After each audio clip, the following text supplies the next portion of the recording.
Hey everyone, Sparks back with another echocalypse video, and we are going to talk about Eureka and a lot of these weekly rotating syndicate events that happen in the patrol area can be really confusing for new players, and the Eureka one is one that's actually turning out to be one of my favorites so far, so I thought I would make a guide for it. So when taking a look at Eureka, the first thing you need to know is that there are going to be three distinct phases that happen each day, and previous to that, you're going to have a testing period that will happen on the first day.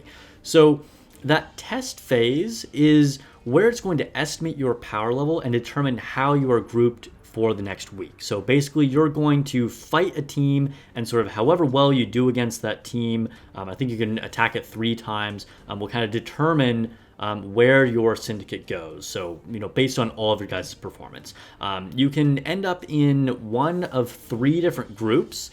Then there will be 5 days of campaign. So each with 3 phases in that day, with 3 syndicates competing against each other. Now, once you get to that stage, after the testing day, the first phase is going to be deployment. So only the syndicate leader and the deputy need to worry about this phase. This is where you can determine which of your members you want to deploy as defenders. Now, everyone will be able to attack regardless of defense deployment, so just use all of your strongest people here on defenders. You'll have 3 different types of locations: the guard post, the bastions, and the command center. They're all more valuable the closer to the inside they are. So generally you want your strongest people in the command center or the bastions, with your weaker people out on the guard post. Now, when deploying on the guard post, adding 1 very strong player and 1 weaker player to each deployment location is a good strategy, because to get through that guard post, both players have to be defeated. You can also use the quick deployment option down here as well if you just kind of want to get it done and you're not sure what you're doing. But again, everything in deployment is just for the syndicate leader and the deputy, or the deputy, I guess I should say. Either one of you guys can do it. Okay, before we get into the next phase, I would really appreciate a subscription, so just subscribe for more echocalypse videos. I'm trying to reach a goal of 3.5 thousand subs, and I do all kinds of guides and polls and other fun videos every week, so yeah, it would be appreciated. But anyway, let's go ahead and get on to the second phase, which is the battle phase. Now, every member will have 5 attacks that they can use, plus the option to buy 5 more attacks with Iridium. It will also slowly refresh every several hours. I want to say it's every 4 hours. I have to double check on that. But every several hours, it'll refresh to give you a couple more within that day.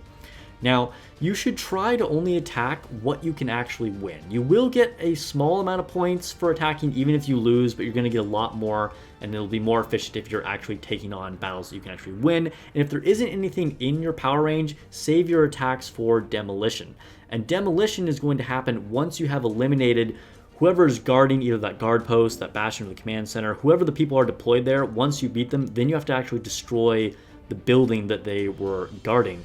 And anybody, no matter what power level you are, can do the same amount of damage on a demolition attack. So any of the weaker players in your syndicate should take on demolition to optimize how much damage you're doing.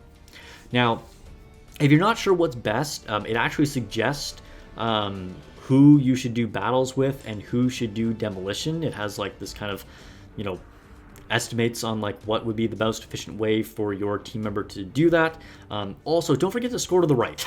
I know that sounds ridiculous, but there were several people at the beginning that didn't realize that there was stuff over on the other side. So there's a lot of locations. Move the screen around, make sure you're actually getting a full picture of everything. Okay, as far as points, guard post attacks will give you 30, and then guard post demolitions will give you 20, bastion battles will give you 60 points, and bastion demolitions will give 40. I think it's actually called supplies, that's what the points are called. And then command center attacks give you 90, and demolition will give you 60. Also, note that you don't have to eliminate all of the guard posts before you can attack the bastions, or all of the bastions before you can attack the command center. Now, you might end up doing that if you need more targets to get more points, but you just need to have attacked at least the one that's in front of it to be able to move forward. So you can't go straight to the command center. You do have to take out the outer one sooner, but you can, like, if you want to start, if you found like a weaker target on the end, you can attack that, and once you destroy it, move on to the bastion that's like right in front of it, attack that and destroy it, and then move on to the command center and destroy that as well. Now, there's a couple things you also want to keep in mind when you're doing this.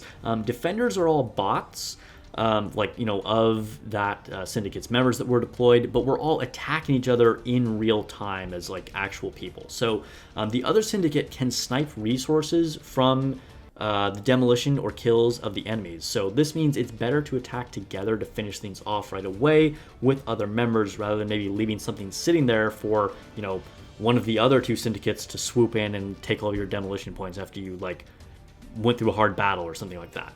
Also, two syndicates can gang up on one, so you could potentially try and make alliances to coordinate with another syndicate at some point as well, but that's a whole other thing. Now, the third phase is going to be the tally phase. So basically everything's been done here. At the end, your scores will be totaled, and you can see what place you finished in for that campaign day, you know, first, second, or third, who your MVPs were, etc. Your overall rank for the week so far is over on the left too. You can also buy some really valuable stuff in the shop with the Eureka currency. Definitely a great opportunity to get stuff like more multi-cores for leveling up your Neoliths and stuff like that. So you can check out season rewards and you know, get like the custom frames, things like that, depending on how well you place and stuff like that. All right, well, hopefully this helped you. Let me know if you have any more questions about Eureka. Please subscribe for more echocalypse videos. My goal is that 3.5 thousand subs. I'd really appreciate it, and I'll catch you guys in the next video or stream. I stream on YouTube and Twitch every week, and I'll see you guys in the next video or stream.